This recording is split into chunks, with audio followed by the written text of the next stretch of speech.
Assalamualaikum warahmatullahi wabarakatuh. Di video kali ini saya akan menjelaskan kepada teman-teman yaitu tentang standarisasi jaringan komputer. Sebelumnya, perkenalkan terlebih dahulu, saya Febri Pujiani, NIM 200512121406 dari Prodi S1 Sistem Informasi. Oke, langsung saja kita ke materinya. Standarisasi jaringan merupakan sebuah aturan atau ketentuan yang harus dipatuhi oleh setiap brand.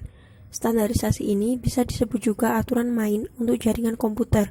Contohnya seperti saat kita membuat kabelan. Dalam proses pembuatan kabel ada dua standarisasi yaitu TIA atau EIA dan TIA-EIA. Standarisasi ini harus kita ikuti untuk membuat sebuah kabelan, karena jika tidak sesuai dengan standarisasi yang ada, maka kabelan sudah pasti tidak bisa digunakan. Untuk kegunaan standarisasi sendiri yaitu dapat digunakan oleh banyak orang, memudahkan komunikasi antara satu dengan yang lain, dan memudahkan dalam melakukan suatu pekerjaan.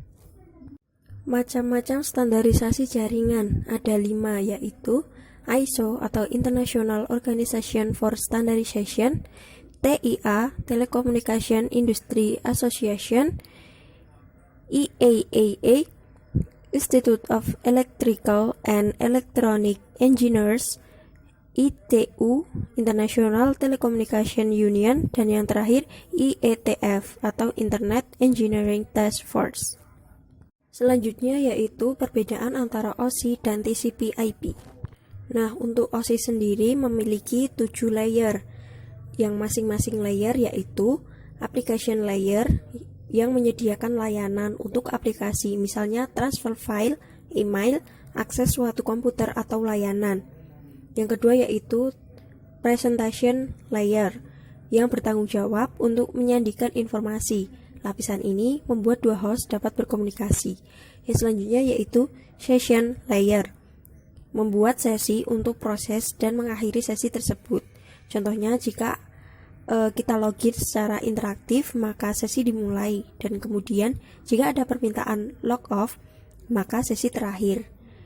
Lapisan ini juga menghubungkan lagi jika sesi login terganggu sehingga terputus. Selanjutnya yaitu transport layer. Lapisan ini mengatur pengiriman pesan dari host-host di jaringan. Pertama, data dibagi-bagi menjadi paket-paket sebelum pengiriman, dan kemudian penerima akan menggabungkan paket-paket tersebut menjadi data utuh kembali. Lapisan ini juga memastikan bahwa pengiriman data bebas kesalahan dan kehilangan paket data. Yang selanjutnya yaitu network layer. Lapisan ini bertanggung jawab untuk menerjemahkan alamat login jaringan ke alamat fisik jaringan. Lapisan ini juga memberi identitas alamat, jalur perjalanan pengiriman data, dan mengatur masalah jaringan, misalnya pengiriman paket-paket data. Yang selanjutnya yaitu data link layer. Lapisan data link mengendalikan kesalahan antara dua komputer yang berkomunikasi lewat lapisan fisikal. Data link biasanya digunakan oleh hub dan switch. Dan yang terakhir yaitu physical layer. Lapisan fisikal mengatur pengiriman data berupa bit lewat kabel. Lapisan ini berkaitan langsung dengan perangkat keras seperti kabel dan kartu jaringan LAN card. Nah, yang selanjutnya yaitu TCP atau IP. TCP atau IP sendiri memiliki 5 layer, yaitu yang pertama, lapisan application yang menyediakan komunikasi antar proses atau aplikasi pada host yang berjauhan namun terhubung pada jaringan. Yang kedua, lapisan transport atau end-to-end menyediakan layanan transfer end-to-end. Lapisan ini juga termasuk mekanisme untuk menjamin kehandalan transmisi datanya. Layanan ini tentu saja akan menyembunyikan segala hal yang terlalu detail untuk lapisan di atasnya.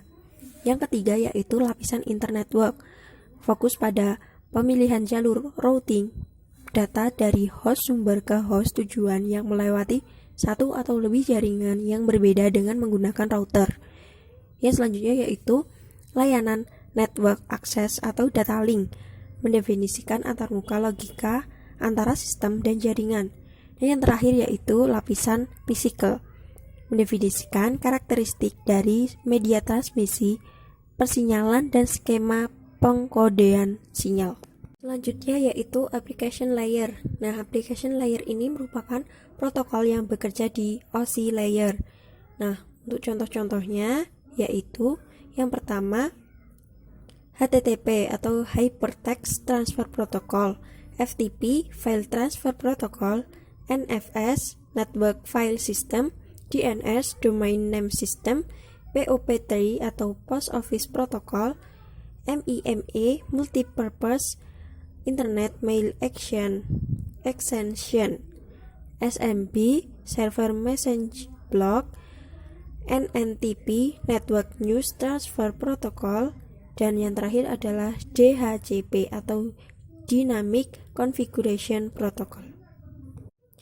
Network Protocol.